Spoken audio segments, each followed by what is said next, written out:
तो ये हमारा क्या है, जीटीयू का सिलेबस है। ठीक है, तो पहला जब स्टार्टिंग लेक्चर हुआ था तभी मैंने आप सबको ये दिखाया था कि कंप्यूटर प्रोग्रामिंग का सिलेबस है, हमें कौन कौन से चैप्टर इसमें पढ़ने हैं, और आपका जो एग्ज़ाम होगा टीचिंग स्कीम के थियरी के मार्क्स कितने हो गए, प्रैक्टिकल के कितने हो गए, वो सभी मैंने बताया। ठीक है, फिर अब आज हम सेकंड चैप्टर है हमारा, वो ऑलमोस्ट कंप्लीट हो गया है। तो हम फिर से क्या करते हैं, जो भी टॉपिक हमने सेकंड चैप्टर में सीखे हैं उसका क्विकली क्या कर लेते हैं, आज के लेक्चर में रिवीजन कर लेते हैं। ठीक है, आवाज़ आ रही है ना सबको ठीक से? Yes sir. Yes sir. Okay yes sir. Yes sir. Yes sir. Okay, तो आपका जो सेकंड चैप्टर है उसमें इतने सारे टॉपिक्स है जो हमने डिस्कस किए हुए हैं, बारी बारी हम सबको रिवाइज कर लेते हैं। ठीक है, तो फर्स्ट टॉपिक आपका कौन सा था कि general structure of C program and standard directory.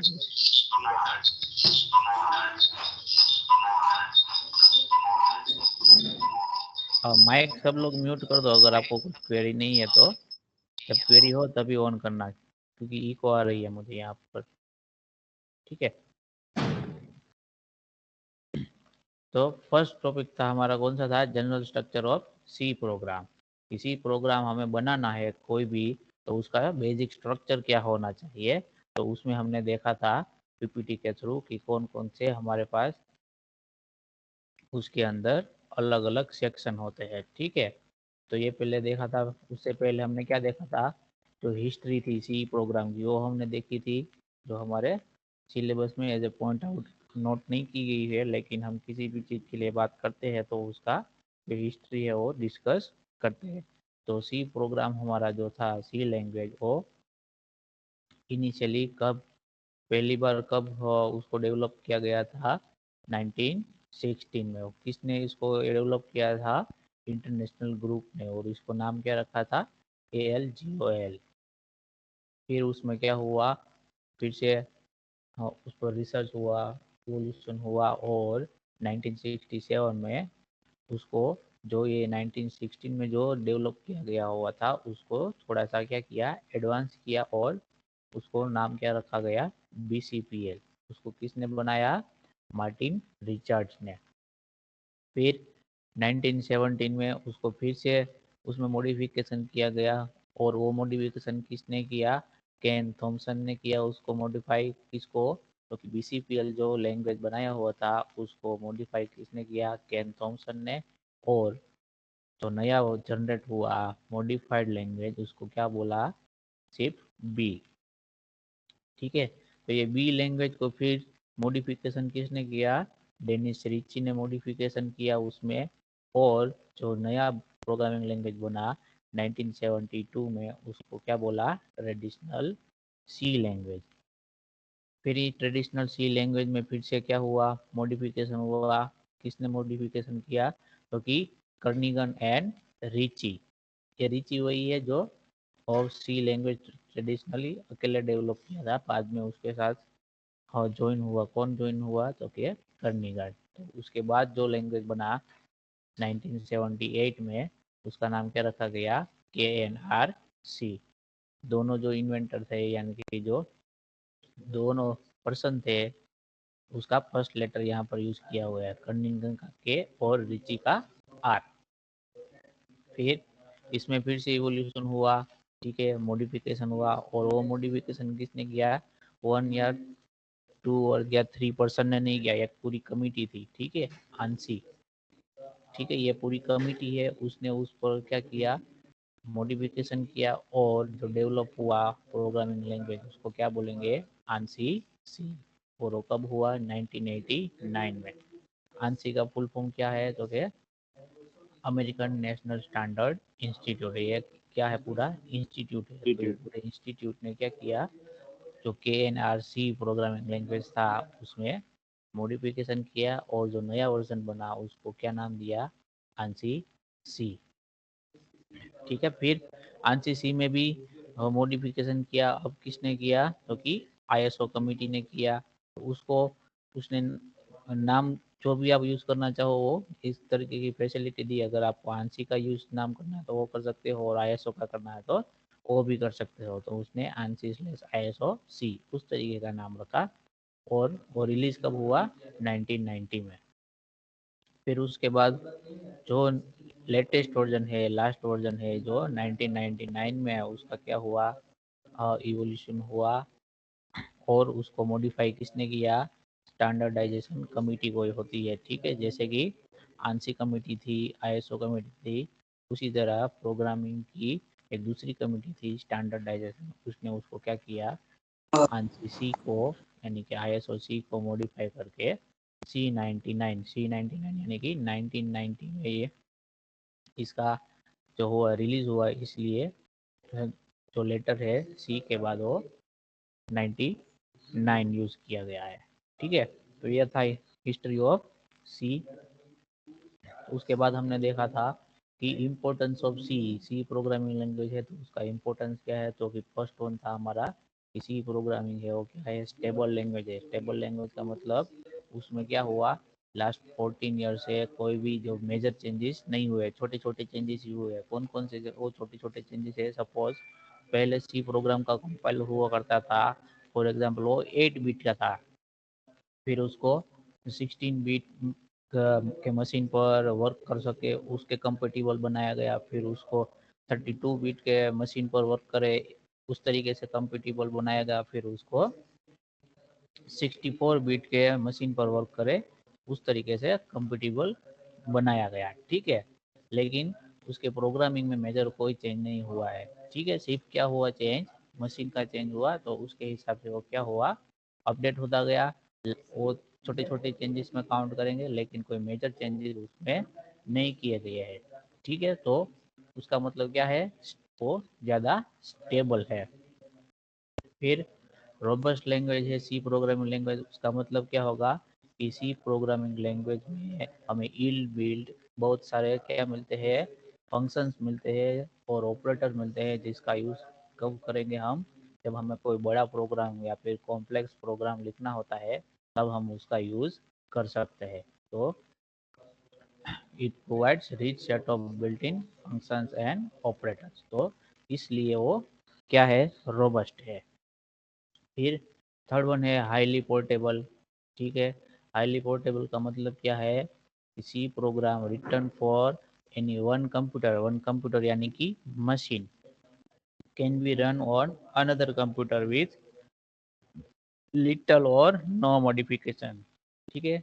का तो आपको चेंज करना पड़ेगा, तो कौन सा चेंज होगा? वही चेंज होगा जो मशीन का बीट होता है। वो अगर 8 बीट में आपने कोई प्रोग्राम बनाया है तो उसको फिर 32 बीट वाला मशीन में रन करते हो, तो वो डिफरेंस उतना रहेगा। तो उस टाइम पे आपको क्या करना है? सिर्फ डेटा टाइप का मॉडिफिकेशन करना है, तो वो हो जाएगा। ये कम्प्लीटली पोर्टेबल नहीं है। कम्प्लीटली पोर्टेबल होता तो क्या होता? आपको कोई भी मॉडिफिकेशन किए बिना एक मशीन पे यानी कि एक कंप्यूटर पे जो लिखा हुआ प्रोग्राम है वो कहीं पर भी आप उसको क्या कर सकते हो? रन कर सकते हो, ठीक है। तो ये कम्प्लीटली पोर्टेबल नहीं है, इसलिए ज़्यादा से ज़्यादा अगर मॉडिफिकेशन होता है तो कौन सा होता है? छोटा छोटा होता है, इसलिए क्या लिखा हुआ है? हाईली पोर्टेबल, ठीक है। अगर आप आगे जाओगे अगले सेमेस्टर में, 5th सेमेस्टर में आपको आएगा जावा लैंग्वेज पढ़ने को आएगा, ठीक है। ये जावा लैंग्वेज है वो कौन सा है? कम्प्लीटली क्या है? पोर्टेबल है, ठीक है।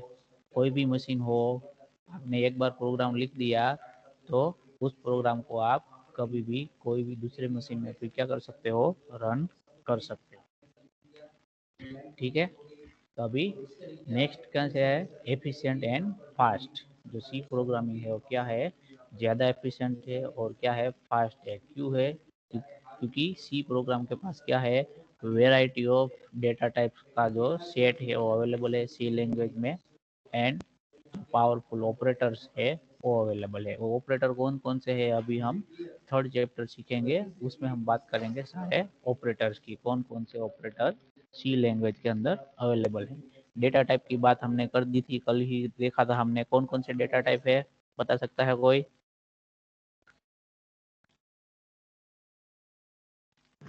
Float, dual string. ओके, तो मेजरली डेटा टाइप क्या होगा, इंटीजर दो पार्टीशन में डिवाइड होगा, एक तो प्राइमरी डेटा टाइप और दूसरा सेकेंडरी सेकेंडरी। तो प्राइमरी के अंदर मेजरली कौन से आएंगे, जो हमारे बेसिक डेटा टाइप है, integer, float, character and void. हाँ जी, डाउट है किसी को? No sir. ओके, फिर सेकेंडरी डेटा टाइप में फर्दर दो कैटेगरी आएगी, कौन कौन सी, एक तो यूजर डिफाइंड आएगा और फिर दूसरा कौन सा आएगा, डिराइव डेटा टाइप। डिराइव यानी कि दूसरे कोई और डेटा टाइप से उसको डिराइव किया गया, ठीक है। तो उसमें आएगा कौन सा, एरे, पॉइंटर और कौन सा आएगा तीसरा, फंक्शन। और फिर हमारे पास कौन सा है, यूजर डिफाइंड डेटा टाइप, यानी कि जो प्रोग्रामर है वो खुद से अपना डेटा टाइप बना सकता है, तो उसको क्या बोला, यूजर डिफाइंड डेटा टाइप। उसके अंदर तीन कैटेगरी है, एक structure, union and third one is enum, ठीक है। एनम। यस। फिर जो फिफ्थ जो इम्पोर्टेंस है यानी कि एडवांटेजेस है, फीचर है सी प्रोग्रामिंग लैंग्वेज, कौन सा है, मॉड्यूलर स्ट्रक्चर। मॉड्यूलर स्ट्रक्चर मतलब कोई एक बड़ा प्रॉब्लम है आपके पास, उसका सॉल्यूशन आपको फाइंड करना है, लेकिन उसका सॉल्यूशन आप टुकड़ों टुकड़ों में करते हो, तो क्या होगा, उन सारे टुकड़ों टुकड़ों के लिए आप प्रोग्राम बनाओगे, तो बाद में आप सारे टुकड़े को इकट्ठा करके पूरा प्रोग्राम को क्या कर सकते हो, एग्जीक्यूट कर सकते हो। तो क्या है, large problem can be divided into smaller block. Block यानी कि फंक्शन, जो हमने कल देखा था, फंक्शन का एक लिखा था कि एक हमारा मेन फंक्शन है, दूसरा कोई फंक्शन वन लिखा हुआ था, ठीक है।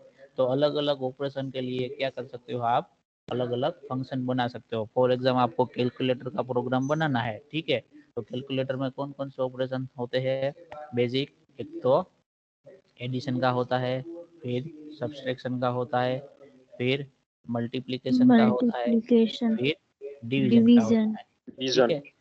तो आप ऐसा कर सकते हो, ये जो चार ऑपरेशन अलग अलग हुए, ठीक है, लेकिन उसको एक ही प्रोग्राम में आपको कंबाइन करना है, ठीक है। तो आप क्या कर सकते हो कि जो एडिशन है उसके लिए आप अलग से फंक्शन बना सकते हो, फिर सब्सट्रैक्शन के लिए आप अलग से फंक्शन बना सकते हो, फिर मल्टीप्लिकेशन के लिए अलग से फंक्शन बना सकते हो, ठीक वैसे ही डिवीजन के लिए अलग फंक्शन बना सकते हो।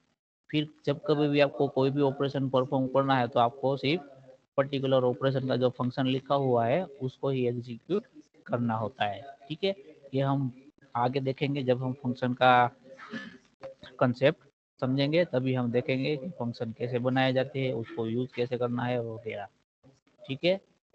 फिर नेक्स्ट जो फीचर है वो क्या है कि वो कोर लैंग्वेज है।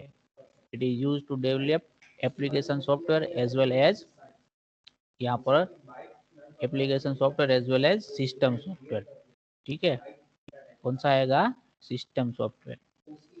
सिस्टम सॉफ्टवेयर कौन कौन से होते हैं, तो फॉर एग्जांपल हमें अभी मैं अपने कंप्यूटर में विंडोज ऑपरेटिंग सिस्टम यूज कर रहा हूँ, ठीक है, तो वो कौन सा हुआ, सिस्टम सॉफ्टवेयर हुआ। फिर उसी तरह से आप लिनक्स का कोई भी वर्जन यूज कर रहे हो, फॉर एग्जांपल उबंटू यूज कर रहे हो, फेडोरा यूज कर रहे हो, मिंट यूज कर रहे हो, वो सभी क्या हुए, हाँ यूनिक्स, वो सभी सिस्टम सॉफ्टवेयर हुए, ठीक है।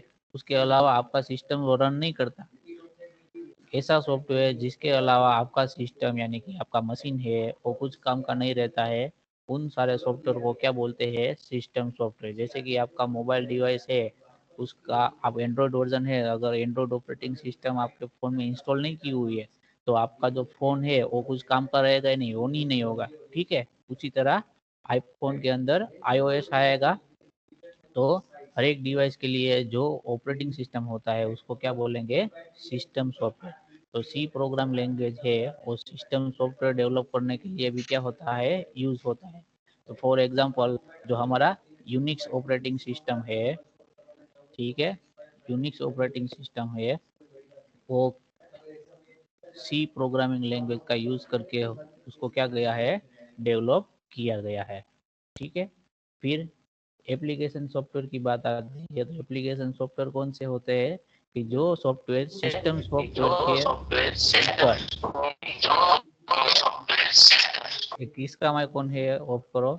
एप्लीकेशन सॉफ्टवेयर मतलब सिस्टम सॉफ्टवेयर के ऊपर जो भी सॉफ्टवेयर रन होते हैं वो सारे कौन से होते हैं, एप्लीकेशन सॉफ्टवेयर होते हैं। For example PDF file read करने के लिए आप एडोब रीडर डालते हो अपने कंप्यूटर के अंदर, ठीक है। तो एडोब रीडर कौन सा सॉफ्टवेयर हो गया, एप्लीकेशन सॉफ्टवेयर हो गया, ठीक है।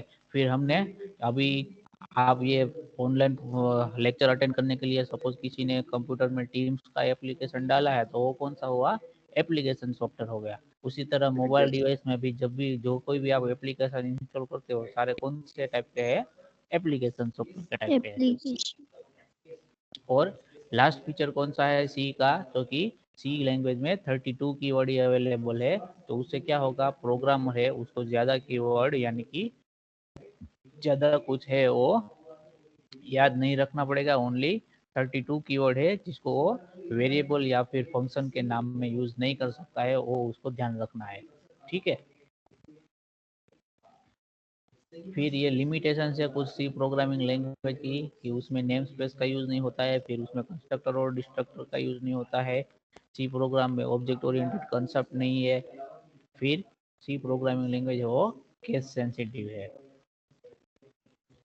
फिर जो सी प्रोग्रामिंग लैंग्वेज है वो मिडिल लेवल लैंग्वेज क्यों है, क्योंकि उसके पास क्या है, और सी प्रोग्रामिंग लैंग्वेज क्या है, सपोर्ट करता है फीचर्स को किसके, हायर लेवल लैंग्वेज और लोअर लेवल लैंग्वेज, दोनों लैंग्वेज के फीचर्स को सपोर्ट करता है। क्योंकि ऐसा कौन सा फीचर है, तो कि हायर लैंग्वेज का जो फीचर है वो कौन सा है, मॉड्यूलरिटी है और रीयूजेबिलिटी। मॉड्यूलरिटी अभी हमने देखा कि क्या है, जो बड़ा प्रॉब्लम है उसको छोटे छोटे टुकड़ों में क्या करेंगे, हम डिवाइड करेंगे, यानी कि फंक्शंस या फिर ब्लॉक्स में उसको डिवाइड करेंगे। बाद में कभी भी जब भी हमें कोई भी पर्टिकुलर ब्लॉक का यूज करना है तो उसको हम दोबारा यूज कर सकते हैं, उससे क्या होगा, वो रीयूजेबिलिटी। फॉर एग्जाम्पल आपने एडिशन का फंक्शन बनाया है और आपको प्रोग्राम के अंदर 3 जगह एडिशन का ऑपरेशन परफॉर्म करना है, तो 3 बार आप क्या कर सकते हो, जो हमने एडिशन के लिए फंक्शन बनाया हुआ है उसको सिर्फ आप डायरेक्टली क्या कर सकते हो, यूज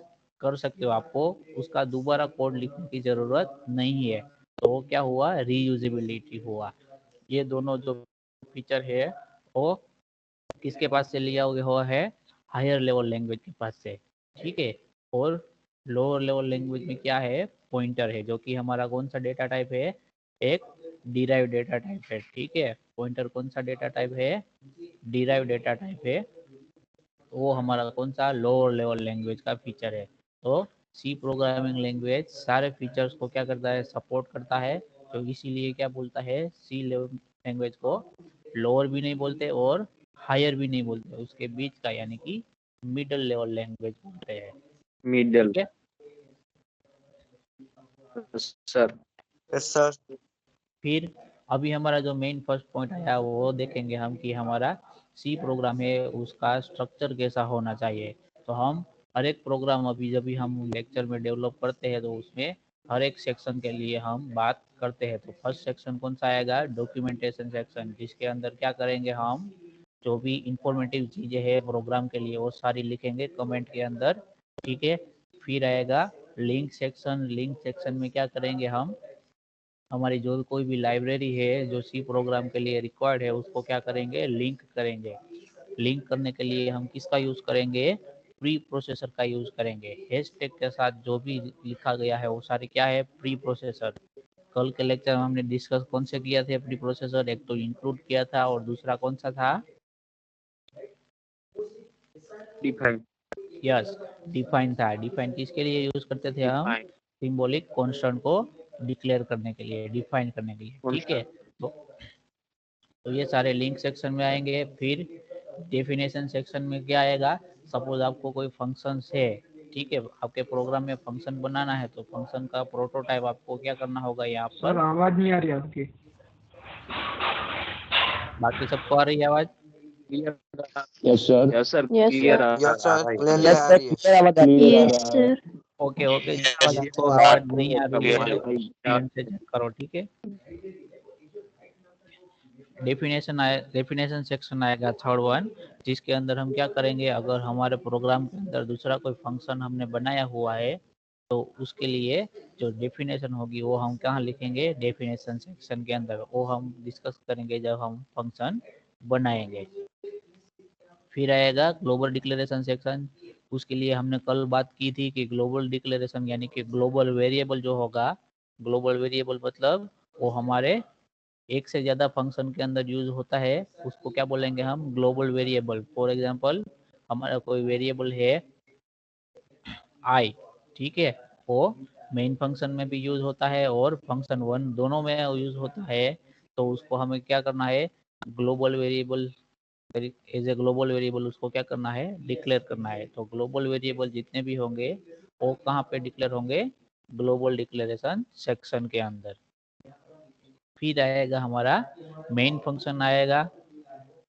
अभी तक हमने जितने भी प्रोग्राम बनाए हैं उसमें हमने सिर्फ मेन फंक्शन के अंदर ही वर्क किया हुआ है, ठीक है। तो मेन फंक्शन के अंदर दो पार्ट आएंगे, एक तो डिक्लेरेशन पार्ट आएगा, दूसरा एग्जीक्यूटेबल पार्ट आएगा।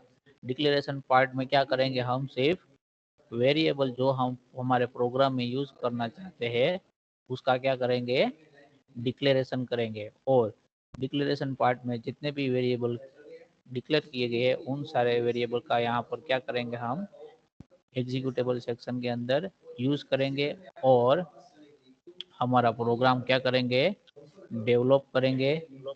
तो ये जो डेवलप प्रोग्राम है, प्रोग्राम कोड जो हम लिखते हैं उसको क्या बोलते हैं, प्रोग्रामिंग टर्म्स में लॉजिक बोलते हैं, ठीक है। फिर उसके बाद क्या आता है, सब प्रोग्राम सेक्शन। सब प्रोग्राम सेक्शन में क्या आएंगे, अगर आपने कोई फंक्शन बनाया हुआ है तो वो सारे फंक्शन आपके मेन फंक्शन कंप्लीट होने के बाद हमें लिखने हैं सारे। अगर कोई है तो, अगर नहीं है तो कोई बात नहीं, ठीक है। तो उस फंक्शन को क्या बोलेंगे, यूजर डिफाइन। यूजर डिफाइन क्यों बोला, क्योंकि ये सारे फंक्शन को कौन डिफाइन करेगा, प्रोग्रामर, ठीक है। डिफाइन का मतलब क्या हुआ, यहाँ ओके सर। मेन फंक्शन है उसका नाम आप चेंज नहीं कर सकते हो, ठीक है। लेकिन तो यूजर जो भी फंक्शन लिखेगा उसका नाम यूजर अपने तरीके से कोई भी रख सकता है, इसीलिए उसको क्या बोला, यूजर डिफाइंड फंक्शन। क्लियर यहाँ तक सबको? Yes sir. Yes sir. Okay. तो ये सारे जो डॉक्यूमेंटेशन सेक्शन है उसमें हम क्या क्या लिख सकते हैं, वही है नेम प्रोग्राम और डिस्क्रिप्शन प्रोग्राम का। तो यानी कि इंफॉर्मेटिव इंफॉर्मेशन आप लिख सकते हो। फिर लिंक सेक्शन में हम क्या करेंगे, प्री प्रोसेसर का यूज करेंगे। कौन सा प्री प्रोसेसर है, इंक्लूड। इंक्लूड के साथ जो भी लिखा होगा वो क्या होगा, आपका हेडर फाइल होगा, डॉट एच से सेव किया गया होगा। और उसके अंदर क्या होगा, जो सी प्रोग्रामिंग लैंग्वेज इनबिल्ड यानी कि रेडीमेड फंक्शन हमें प्रोवाइड करते हैं वो सारे ये हेडर फाइल के अंदर लिखे हुए होते हैं। उसको हमें क्या करना है, डायरेक्टली यूज करना है। तो यहाँ पर जो दिखाया गया है कौन सी हेडर फाइल है, stdio.h है, यानी कि standard input output header file है। इसके अंदर क्या होगा, इनपुट और आउटपुट के रिलेटेड जो भी फंक्शन है वो सारे ये लाइब्रेरी के अंदर होंगे, जिसको हम प्रोग्राम में यूज कर सकते हैं, ठीक है। तो फिर नेक्स्ट डेफिनेशन सेक्शन है, तो उसके अंदर आप सिंबॉलिक कांस्टेंट भी डिफाइन कर सकते हो। फिर फंक्शन भी आपको लिखना है तो उसका प्रोटोटाइप भी आप यहाँ पर लिख सकते हो। तो कल के लेक्चर में हमने डिस्कस किया था कि कोई भी सिंबॉलिक कांस्टेंट है उसको डिफाइन करने के लिए आप क्या यूज करोगे, हैश डिफाइन।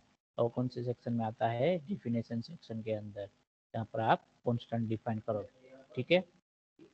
फिर ग्लोबल डिक्लेरेशन है, अगर आपका कोई वेरिएबल है उसको आप एक से ज़्यादा फंक्शन के अंदर यूज करते हो तो उस वेरिएबल को आपको ग्लोबल डिक्लेरेशन सेक्शन के अंदर यूज करना है। Also declare user define function. User define function का नाम है कोई तो वो भी आपको वहाँ पर लिखना है। फिर मेन फंक्शन आएगा, उसमें दो पार्ट, डिक्लेरेशन एंड एग्जीक्यूटेबल, जो हमने डिस्कस किए। लेकिन इम्पोर्टेंट नोट क्या है कि all statement are end with semicolon. Semicolon क्या करना है, कंपलसरी लगाना है। फिर सब प्रोग्राम यानी कि जो यूजर डिफाइंड फंक्शन होता है वो सारे सब प्रोग्राम सेक्शन के अंदर आएंगे। ये था हमारा सिंपल प्रोग्राम था जिसके अंदर हमने क्या किया था, सिंपल मैसेज प्रिंट किया था, हेलो वर्ल्ड। यहाँ पर हमने प्रिंटफ फंक्शन का यूज किया है जो कि कहाँ पर लिखा गया है, ये जो stdio.header फाइल है उसके अंदर लिखा गया है। उसको हम क्या करते हैं, डायरेक्टली यूज करते हैं, ठीक है। तो ये हमारा वहाँ तक का था। फिर ये फर्स्ट कंप्लीट हुआ, हमारा एडवांटेज कंप्लीट हो गया। फिर क्या देखेंगे, कैरेक्टर सेट और सी टोकन देखेंगे हम कि कौन कौन से है। वो हमने यहाँ पर देखा था।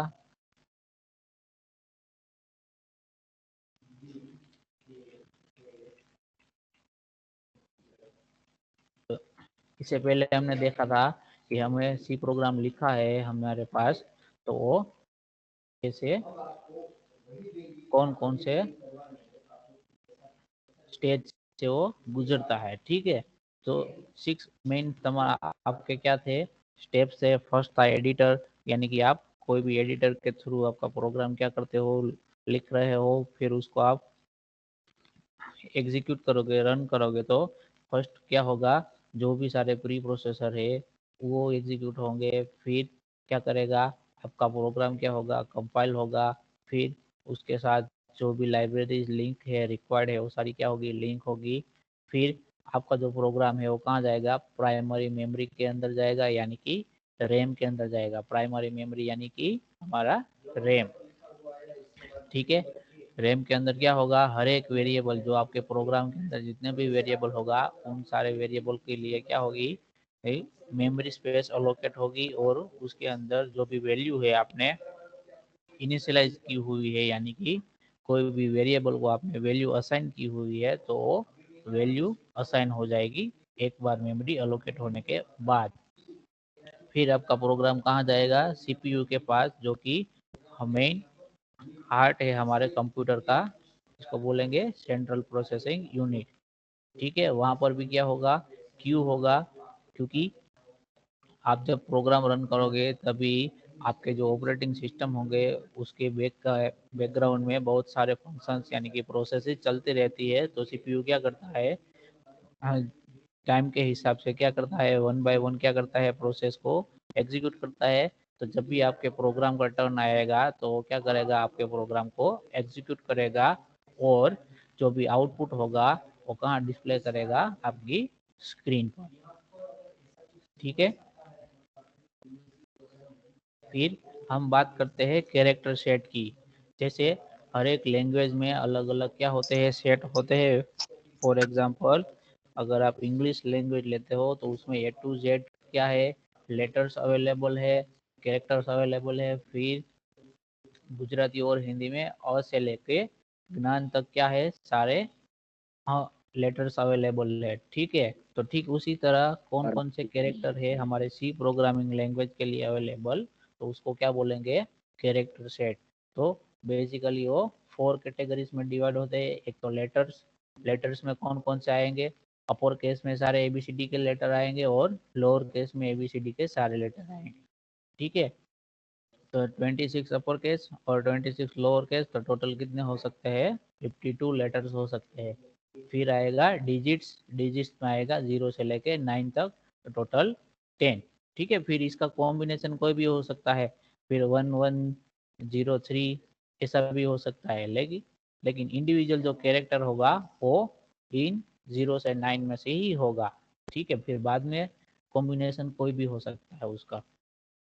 फिर स्पेशल कैरेक्टर कितने हैं, तो कि एटरेट है, हैशटैग है, डॉलर साइन है और हमारा पावर का साइन है। तो ये सारे क्या है, मेन स्पेशल कैरेक्टर है। फिर वाइट स्पेस, यानी कि हम हमारे आउटपुट के फॉर्मेट में जो भी यूज करेंगे वाइट स्पेस के साथ, उसको क्या बोलेंगे, वाइट स्पेसिस कैरेक्टर सेट। तो स्लैश एन करेंगे तो हम क्या मिलेगा, कि हमारा जो आउटपुट है वो न्यू लाइन से प्रिंट होगा। फिर स्लैश टी करेंगे तो हमारा जो आउटपुट प्रिंट होगा उसमें क्या होगा, सपोज यहाँ पर कोई कैरेक्टर प्रिंट हुआ है, उसके बाद स्लैश टी लिखा हुआ है, तो इतनी स्पेस छूटेगी, उसके बाद दूसरा कैरेक्टर प्रिंट होना स्टार्ट होगा। ठीक उसी तरह वर्टिकल में क्या होगा, सपोज यहाँ तक फर्स्ट लाइन में कोई प्रिंट हुआ है और स्लैश वी लिखा है, तो लाइन क्या हो जाएगी, चेंज हो जाएगी, और उसके बाद यहाँ से आगे का जो भी आउटपुट है वो क्या होगा, प्रिंट होगा। ये सारे हमने देखे थे प्रोग्रामिंग करके। नल कैरेक्टर अभी तक हमने नहीं सीखा है, क्योंकि नल कैरेक्टर किसके साथ आएगा, जब हम स्ट्रिंग की बात करेंगे तभी नल कैरेक्टर का यूज होगा, तो वहां पर हम उसको डिटेल में डिस्कस करेंगे। फिर ब्लैंक स्पेस, अगर आपको आउटपुट में ब्लैंक स्पेस रखना है तो हम क्या करेंगे, उसकी जगह स्लैश बी का यूज करेंगे। ठीक है, फिर उसके बाद आता है सी टोकन। ठीक है, टोकन तो किसको बोलेंगे, small individual unit in a C program known as token. जैसे कि हम इंग्लिश लैंग्वेज में कोई भी ऐसा ग्रुप ऑफ क्या है, लेटर्स है, ग्रुप ऑफ कैरेक्टर्स है, उसको क्या बोलेंगे हम, वर्ड बोलते हैं। ठीक है, इंग्लिश लेक्चर में, इंग्लिश लैंग्वेज में, और हिंदी और गुजराती में उसको क्या बोलते हैं, शब्द। ठीक है, तो ठीक उसी तरह सी लैंग्वेज में ऐसे ग्रुप ऑफ कैरेक्टर होंगे, उसको क्या बोलेंगे हम, सी टोकन बोलेंगे। ठीक है, क्या बोलेंगे, टोकन। और कौन से लैंग्वेज के लिए है, तो किसी लैंग्वेज के लिए स्पेसिफिक है, तो इसके लिए सी टोकन बोलेंगे। ठीक है, टोकन भी बोल सकते हो, यहाँ पर लिखा है ऐसे, और सी टोकन भी बोल सकते हो, दोनों का मीनिंग सेम रहेगा। तो सी लैंग्वेज में जो भी कोई टोकन होगा तो अलग अलग कैटेगरी में डिवाइड होगा।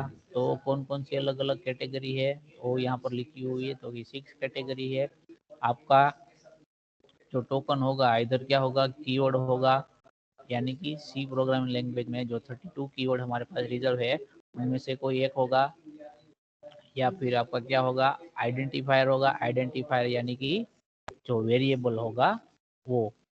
आइडेंटिफायर किसको बोलेंगे, वेरिएबल नेम को हम क्या बोलेंगे, आइडेंटिफायर। ठीक उसी तरह अगर आपने अपना खुद का फंक्शन बनाया है तो फंक्शन का जो नेम होगा उसको भी क्या बोलेंगे हम, आइडेंटिफायर बोलेंगे।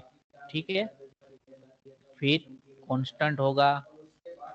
अगर आपका वेरिएबल की वैल्यू है, ठीक है, फॉर एग्जांपल 10 50, तो क्या हो गया, 10 15 कांस्टेंट हो गया। तो आपका जो टोकन होगा वो कांस्टेंट हो सकता है, फिर स्ट्रिंग हो सकता है। सपोज जैसा आपने लिखा कि हेलो, तो ये जो ग्रुप ऑफ कैरेक्टर हुआ उसको क्या बोलेंगे, टोकन बोलेंगे। तो वो कौन सी कैटेगरी में आएगा, स्ट्रिंग की कैटेगरी में आएगा। फिर स्पेशल सिंबल होगा, फॉर एग्जांपल @ है, हमारे पास हैशटैग है, ये सभी स्पेशल सिंबल की कैटेगरी में आएगा।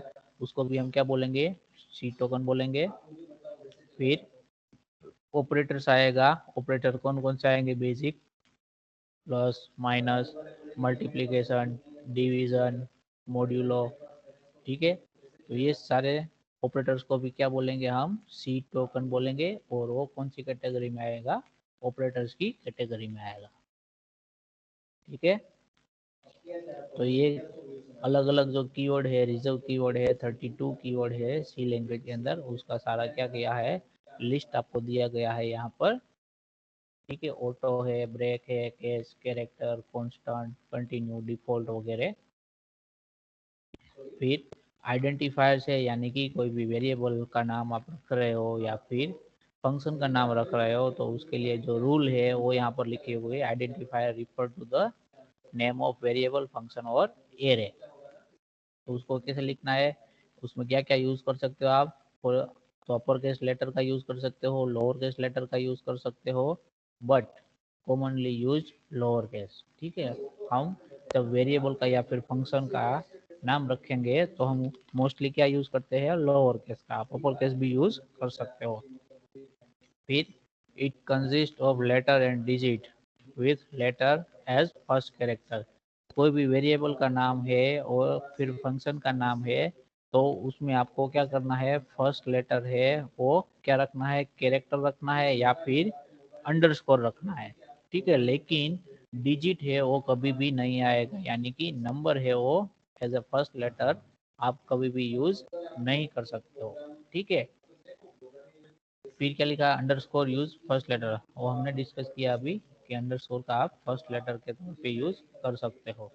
फिर कांस्टेंट आएंगे कि कौन कौन से कांस्टेंट है सी प्रोग्राम के अंदर, तो कि इंटीजर कांस्टेंट है जिसके अंदर क्या आएगा, पॉजिटिव वैल्यू आएगा, नेगेटिव वैल्यू आएगा, हर, लेकिन डेसिमल प्लेस वाली वैल्यू नहीं आएगी। ठीक है, उसमें 0 to 9 डिजिट का यूज होगा। फिर रियल कांस्टेंट, तो रियल कांस्टेंट में क्या करेंगे, जो इंटीजर कांस्टेंट है वो तो अगर डेटा टाइप की बात करो तो वो स्टोर कर सकते हैं, लेकिन रियल कांस्टेंट में कौन कौन से आएंगे, जो डेसिमल पॉइंट वाला जो नंबर है उसको क्या बोलेंगे हम, रियल कांस्टेंट। फिर एक्सपोनेंशियल नोटेशन रियल कांस्टेंट में कैसे करेंगे, सपोज ये नंबर है तो ये आगे बड़ा नंबर है, उसको छोटी साइज में हमें लिखना है तो इस तरीके से लिख सकते हैं 4.35678 और ई के बाद जो लेटर लिखा हुआ है वो क्या होगा, आगे का जो नंबर है उसके साथ क्या होगा, ई का मतलब क्या होगा 10 और उसके बाद जो लेटर लिखा गया है, डिजिट लिखा गया है, नंबर लिखा गया है वो क्या होगा, पावर ऑफ 10। अगर यहाँ पर ई के बाद -3 लिखा होता तो मल्टीप्लीकेशन किससे होता, 10 रेस्ट टू -3 यानी कि 10 की पावर ऑफ -3। ठीक है।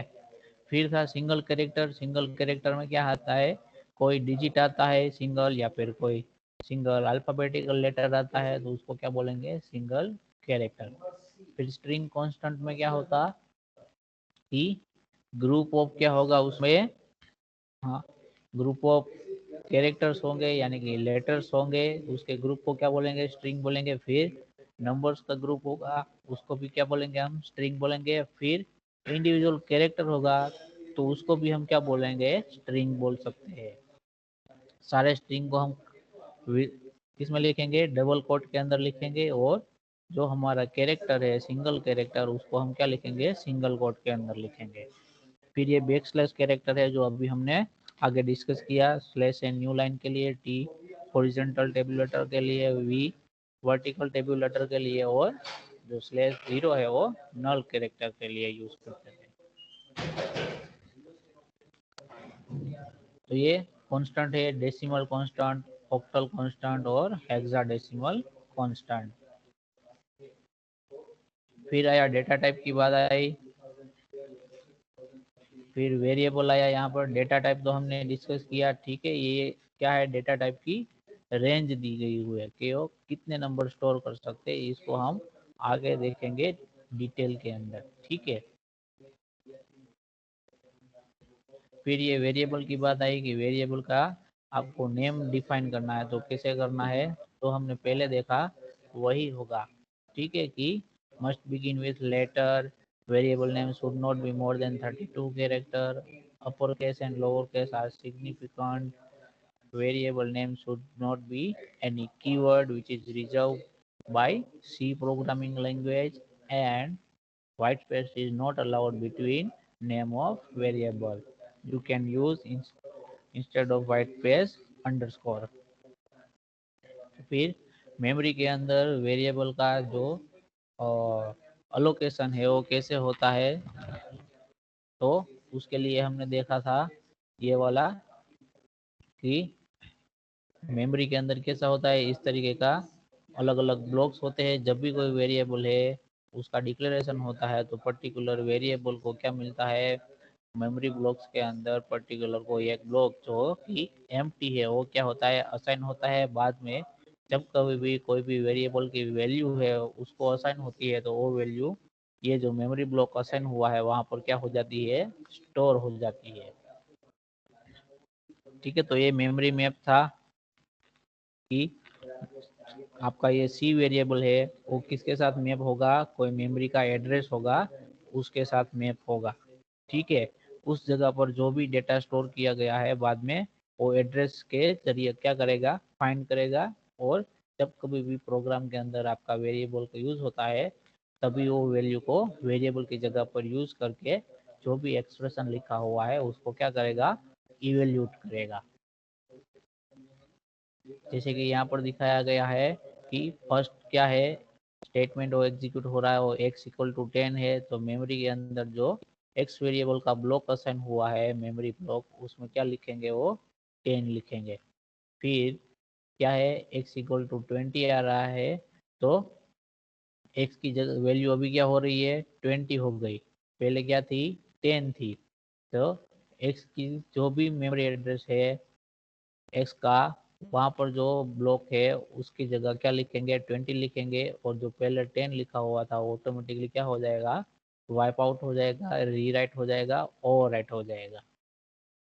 फिर नेक्स्ट स्टेटमेंट क्या है, x equal to x plus 1, तो यहाँ पर x की वैल्यू रीड करेंगे तो x का कंपाइलर चेक करेगा कि x जो वेरिएबल है उसके साथ कौन सा मेमोरी एड्रेस मैप किया गया है।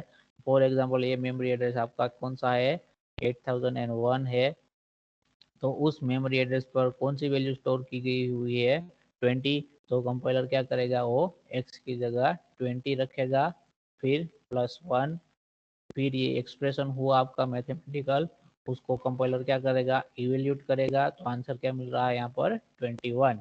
तो अभी 21 जो आंसर मिला उसको कहाँ स्टोर करना है, तो ये स्टेटमेंट में लिखा हुआ कि x की जगह स्टोर करना है। तो फिर से चेक करेगा कि x वेरिएबल के साथ कौन सा मेम एड्रेस है वो मैप किया गया है, तो कि 8001। तो उसकी जगह पुरानी कोई भी वैल्यू हो उससे अभी उसको कोई मतलब नहीं है, जो नई वैल्यू है 21 उसको क्या कर देगा, वो स्टोर कर देगा। तो पुरानी वैल्यू ऑटोमेटिक क्या हो जाएगी, ओवरराइट हो जाएगी, और यहाँ पर क्या आ जाएगा, 21 आ जाएगा। तो ये हमें यहाँ पर दिखाया गया है। फिर नेक्स्ट स्टेटमेंट एग्जीक्यूट होगा, कौन सा होगा, x equal to x into 5। तो ये x होगा, तो कंपाइलर क्या करेगा, x के साथ जो भी मेमोरी एड्रेस मैप होगा 8001 वहाँ पर जाएगा, और उस ब्लॉक के अंदर जो भी वैल्यू है उसको क्या करेगा, वो कंसिडर करेगा, और उसके बाद जो उसका क्या होगा, आंसर होगा, क्या होगा, 125। तो वो आंसर फिर से कहाँ स्टोर करेगा, x के अंदर स्टोर कर देगा, और x की जो पुरानी वैल्यू है वो क्या हो जाएगी, चेंज हो जाएगी। ठीक है। तो ठीक उसी तरह यहाँ पर दो वेरिएबल लेके काम किया गया है, x और y। ठीक है। तो अभी उसके बाद हम देखते हैं कौन सा था हमारे पास, डेटा टाइप की बात कर ली हमने, फिर कीवर्ड आइडेंटिफाई, कीवर्ड की बात कर ली, फिर कांस्टेंट कौन कौन से थे वो भी बात कर ली, फिर वेरिएबल से, तो वेरिएबल कैसे आपको डिक्लेयर करना है, सॉरी वेरिएबल का नाम आप किस तरीके से रख सकते हो वो भी बात हमने डिस्कस कर ली। अभी क्या था, डेटा टाइप एंड सी। तो सी के अंदर कौन कौन से डेटा टाइप है वो अभी कल के लेक्चर में हमने डिस्कस किया था। मेनली कितने पार्ट है, दो पार्ट है, एक तो हमारा प्राइमरी है जिसके अंदर बेसिक डेटा टाइप आते हैं, character, integer, float and void. फिर सेकेंडरी में दो आते हैं, डिराइव्ड एंड यूजर डिफाइंड। फिर डिराइव के अंदर आता है हमारा एरे, पॉइंटर एंड फंक्शन। फिर यूजर डिफाइंड में कौन कौन से आते हैं, स्ट्रक्चर, यूनियन एंड इनफ। ठीक है, यहाँ तक डाउट है किसी को? Yes. No, sir. ओके।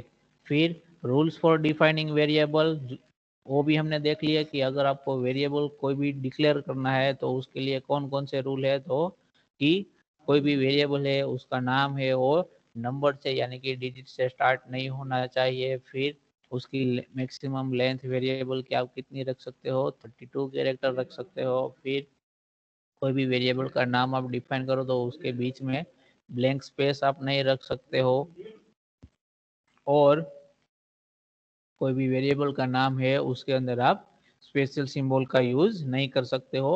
अगर आपको अंडरस्कोर का यूज करना है तो उसका यूज आप कर सकते हो, वेरिएबल के नेम के बीच में भी कर सकते हो, एंड में भी कर सकते हो, और स्टार्टिंग में भी कर सकते हो।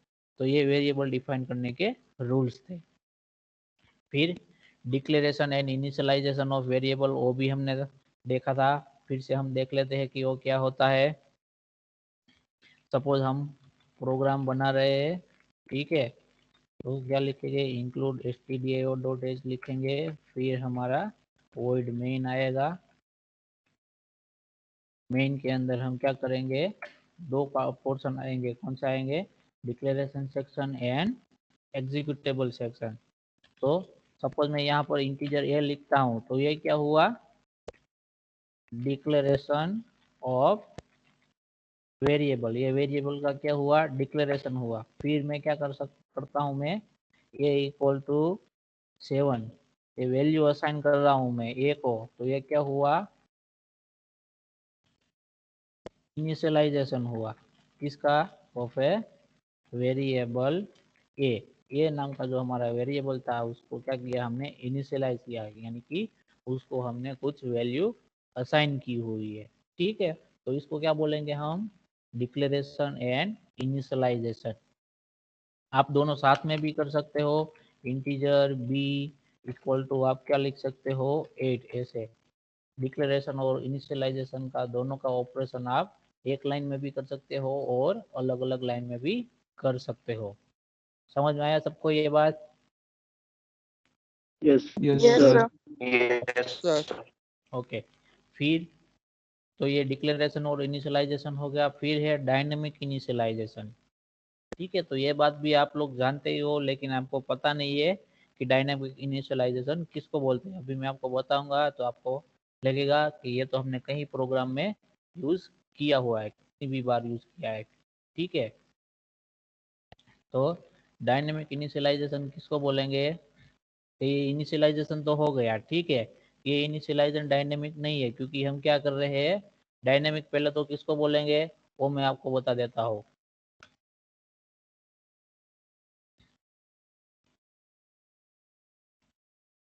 डायनेमिक यानी कि कोई भी वेरिएबल है, ठीक है, उसकी वैल्यू को आप क्या करोगे, आपका जब प्रोग्राम रन होता है, एग्जीक्यूट होता है, तभी उसकी वैल्यू क्या करते हो आप,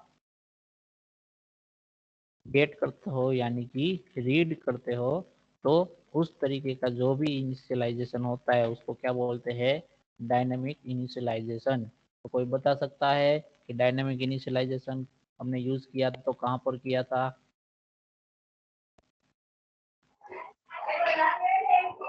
Scanner.